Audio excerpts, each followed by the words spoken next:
The Commission on College Basketball sharply directed the NCAA to take control of the sport, calling for sweeping reforms to separate pro and college tracks, permit players to return to school after going undrafted by the NBA, and ban cheating coaches for life. The independent commission, led by former Secretary of State Condoleezza Rice, released a detailed 60-page report on Wednesday, 7 months after the group was formed by the NCAA in response to a federal corruption investigation that rocked college basketball. 10 people, including some assistant coaches, have been charged in a bribery and kickback scheme, and high-profile programs such as Arizona, Louisville, and Kansas have been tied to possible NCAA violations.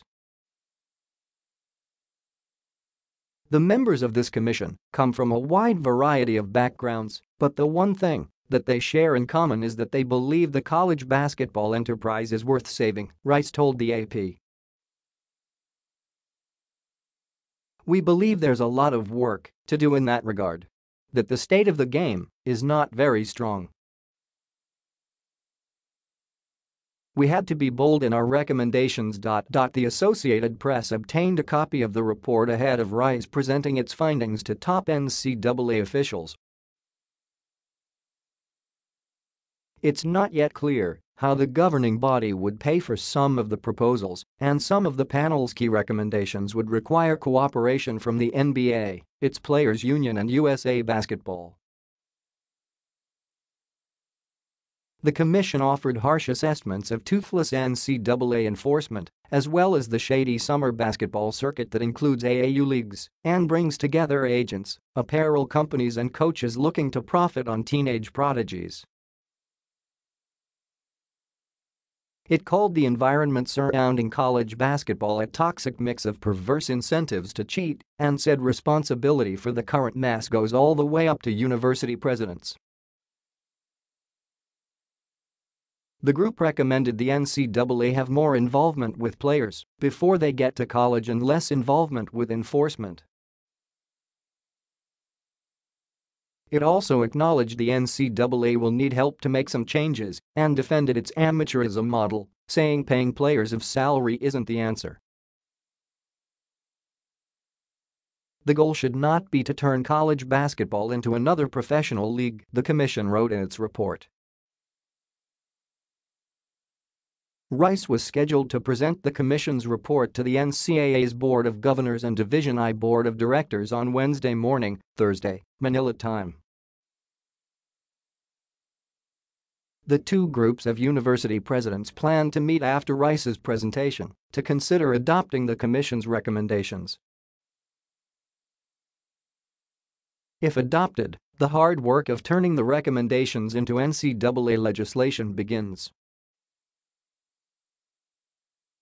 NCAA President Mark Emmert has said he wants reforms in place by August.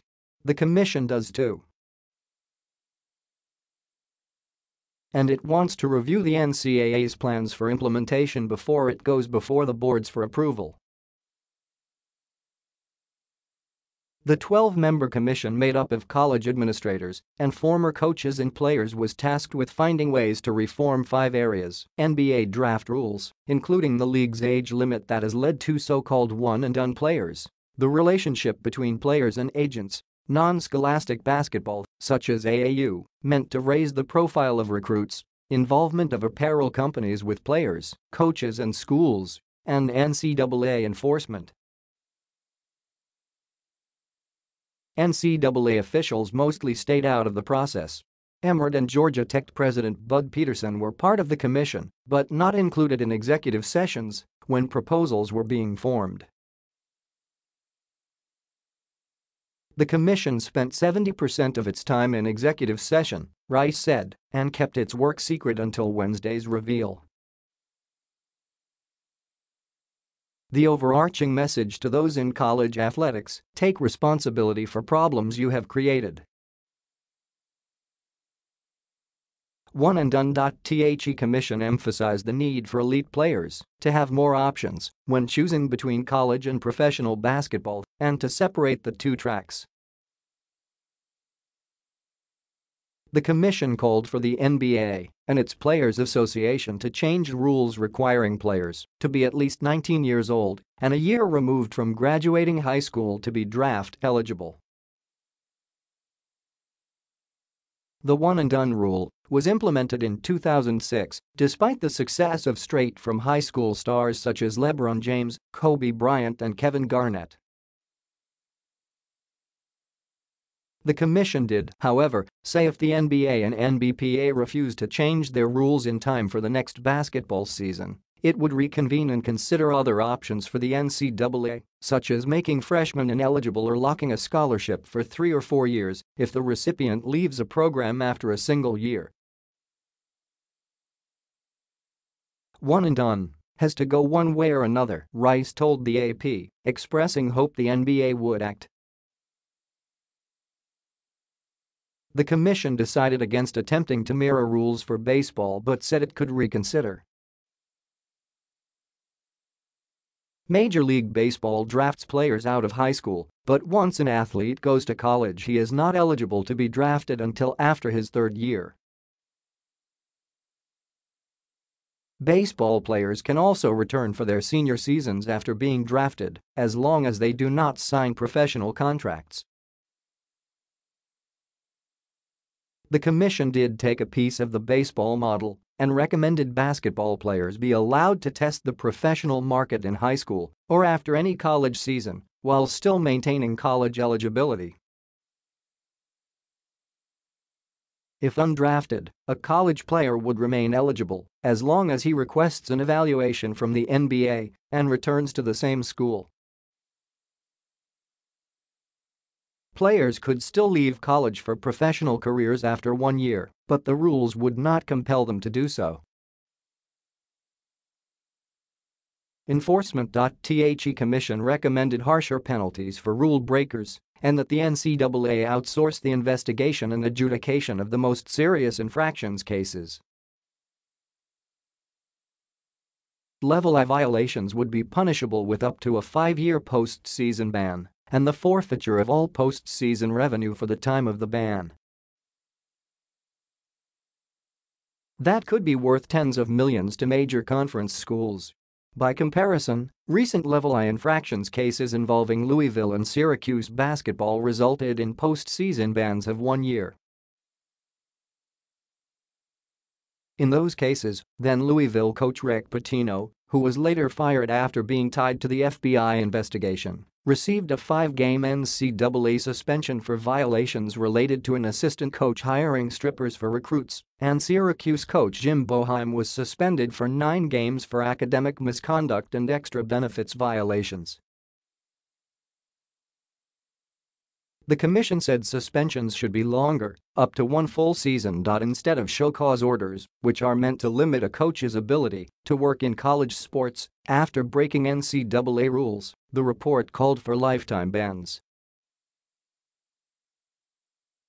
The commission also said coaches and administrators should be contractually obligated to comply with NCAA investigations. Agents.The Commission proposed the NCAA create a program for certifying agents and make them accessible to players from high school through their college careers. AAU and summer leagues.The NCAA, with support from the NBA and USA Basketball, should run its own recruiting events for prospects during the summer, the commission said, and take a more serious approach to certifying events it does not control. The NCAA should require greater transparency of the finances of what it called non-scholastic basketball events and ban its coaches from attending those that do not comply with more stringent vetting, the report said. Such a ban could wipe out AAU events that have flourished in showcasing future talent.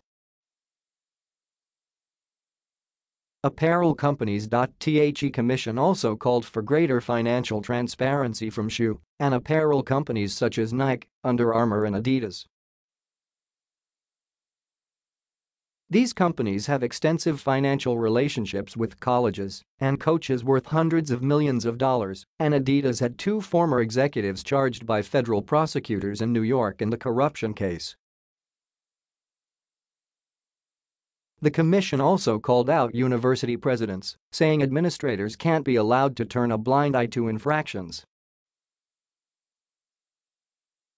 To that end, the commission said university presidents should be required to certify annually that they have conducted due diligence and that their athletic programs comply with NCAA rules.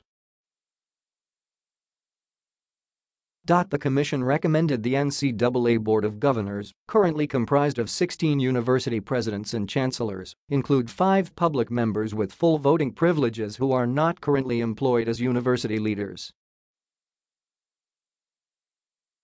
Finally, the commission admonished those within college sports who use the NCAA as a scapegoat for the problems in basketball, saying universities and individuals are accountable for keeping the game clean.